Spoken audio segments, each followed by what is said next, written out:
Hello दोस्तों, स्वागत है एक बार फिर आप लोगों का एम फॉर मैथ्स में। तो आज हम मैथमेटिक्स के अंदर ट्रिग्नोमेट्री का बेसिक कंसेप्ट देखने जा रहे हैं। तो वीडियो को स्टार्ट करने के पहले फटाफट से एक बार चैनल को सब्सक्राइब कर दीजिए और वीडियो को लाइक कर दीजिए। तो चलिए शुरू करते हैं। सबसे पहले हम देखते हैं ट्रिग्नोमेट्री का बेसिक मीनिंग क्या होता है। ट्राई मतलब क्या होता है? ट्राइंगल। और गोनोमेट्री मतलब इसकी ज्योमेट्री, मतलब कि ट्राइंगल की ज्योमेट्री को क्या बोलते हैं हम? ट्रिग्नोमेट्री।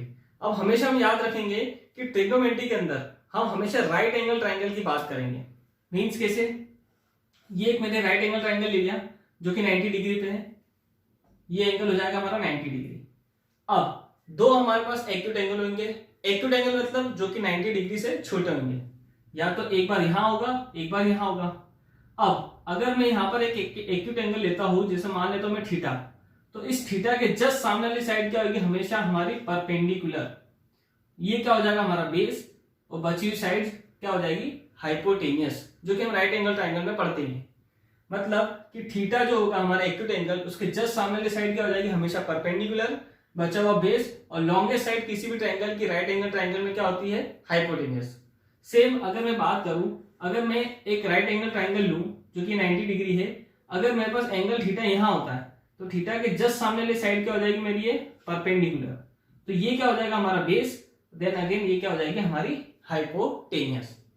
अब हम ट्रिग्नोमेट्री के अंदर 6 एंगल्स की बात करते हैं। उन 6 एंगल्स के पहले हम 3 मेन एंगल्स की बात करेंगे, साइन थीटा, कॉस थीटा और टेन थीटा।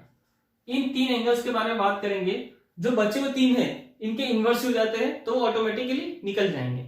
देखते हैं सबसे पहले साइन थीटा क्या होता है। साइन थीटा क्या होता है? इन साइड्स का रेशियो लेकर हम इन तीनों एंगल्स की वैल्यू निकालते हैं। साइन थीटा क्या हो जाएगा? P अपॉन में H, perpendicular upon hypotenuse. Cos theta क्या हो जाएगा? B अपॉन में H। और इन दोनों को डिवाइड कर दो, मतलब कि sine theta upon cos theta क्या होता है? हमारा टेन थीटा। मतलब जैसे ही हम इन दोनों को डिवाइड करेंगे तो हाइपोटेन्यूज से हाइपोटेन्यूज कैंसिल हो जाएगा, बचेगा क्या? परपेंडिकुलर अपॉन में बेस। इसको हालांकि याद करने का एक छोटा सा तरीका भी लोगों बहुत बताते हैं, जैसे पंडित बद्री प्रसाद हर हर भोले, है ना, पाकिस्तान भूखा प्यासा हिंदुस्तान हरा भरा। ये छोटे छोटे शॉर्ट ट्रिक्स है जो याद रखने का तरीके हैं। हालांकि अब देखें हम कि इनका जो इनवर्स होता है, साइन थीटा का इनवर्स क्या हो जाएगा हमारा? Cosec theta. मींस ये क्या था? P बाय H था, तो ये क्या हो जाएगा? H by P। Cos theta का इनवर्स कितना हो जाता? Sec theta. मतलब ये B बाय H है तो ये क्या हो जाएगा? H by B। Tan theta का उल्टा क्या हो जाएगा? Cot theta. मतलब कि ये P बाय B है तो ये क्या हो जाएगा? B अपॉन में P।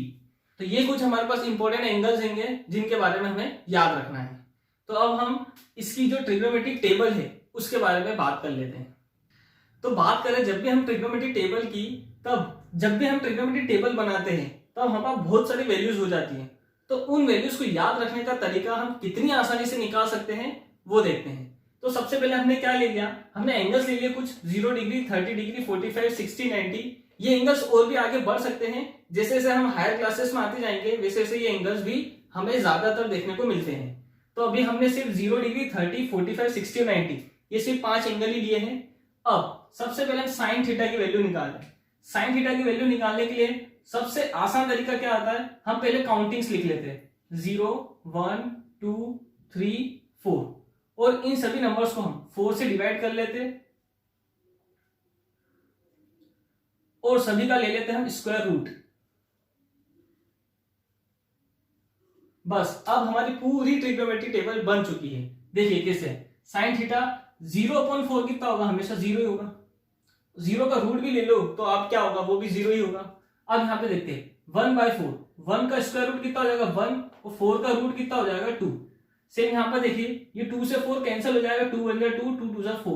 तो 1 का स्क्वायर रूट तो 1 हो जाएगा और 2 का स्क्वायर रूट नहीं होगा तो वो √2 ऐसा कैसा रह जाएगा। सेम 3 का रूट होता नहीं तो √3 हो जाएगा। 4 का रूट कितना हो जाएगा? 2। और यहाँ तो 4 से 4 कैंसिल हो जाएगा तो 1 बच जाएगा, 1 का स्क्वायर रूट 1 हो जाएगा। ये आ गई हमारे साइन थीटा की पूरी टेबल। अब इस पूरी टेबल को हम इन्वर्स कर देंगे तो किसकी टेबल आ जाएगी हमारे पास? कॉस थीटा की। जैसे 1 को हम यहां ले लेते, √3/2 को यहां ले लेते, 1/√2 को यहीं ले लेते, 1/2 को यहां पे ले लो और 0 को यहां पे ले लो। अब हमने थोड़ी देर पहले देखा कि टेन थीटा क्या होता है हमारा साइन थीटा अपॉन में कॉस थीटा। तो बस अब हम इन दोनों टेबल्स को डिवाइड कर लेते हैं। 0/1 क्या होता है 0, इन दोनों को डिवाइड करें तो 2 से 2 कैंसिल हो जाएगा, तो बचेगा क्या ऊपर से 1 और नीचे से √3।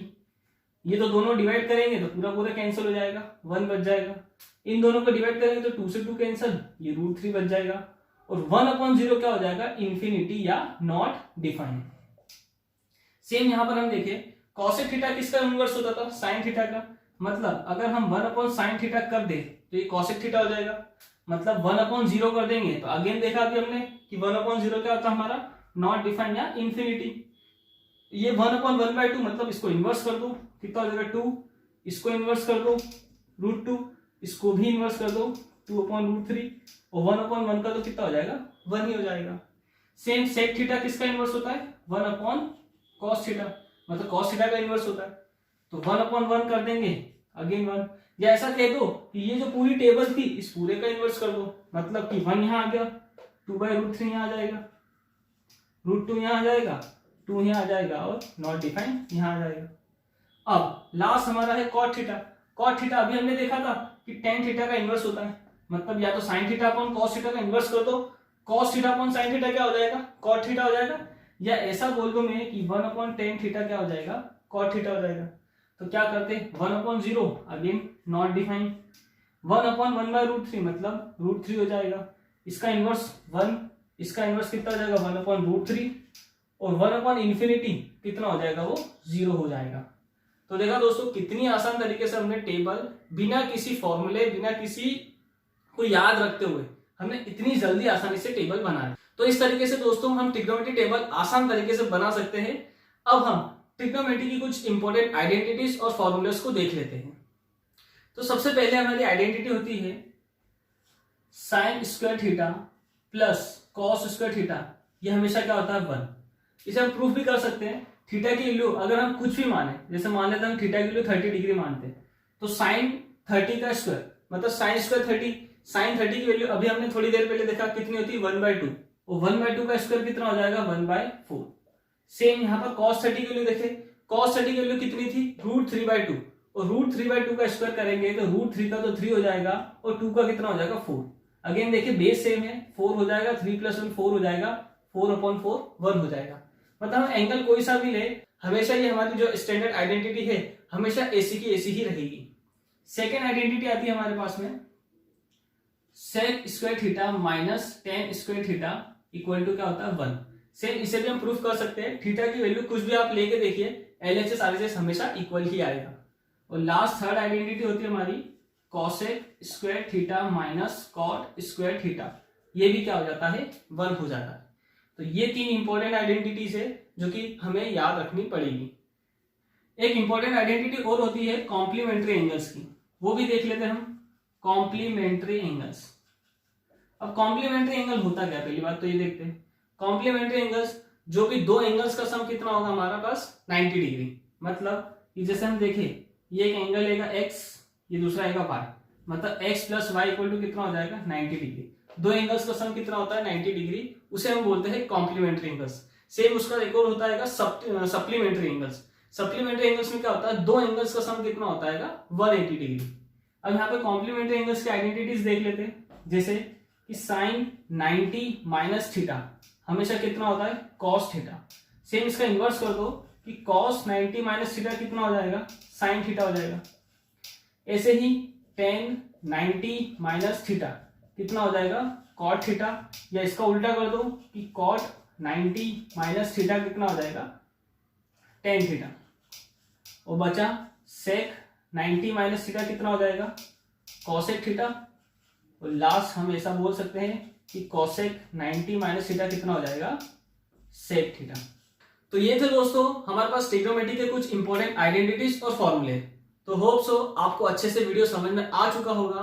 तो मिलते हैं हम नेक्स्ट लेक्चर में। नेक्स्ट लेक्चर में हम देखेंगे इसी ट्रिग्नोमेट्री के कुछ इंपॉर्टेंट क्वेश्चंस जो कि बार बार एग्जाम्स में पूछे जाते हैं। तो मिलते हैं नेक्स्ट क्लास में, तब तक के लिए थैंक यू।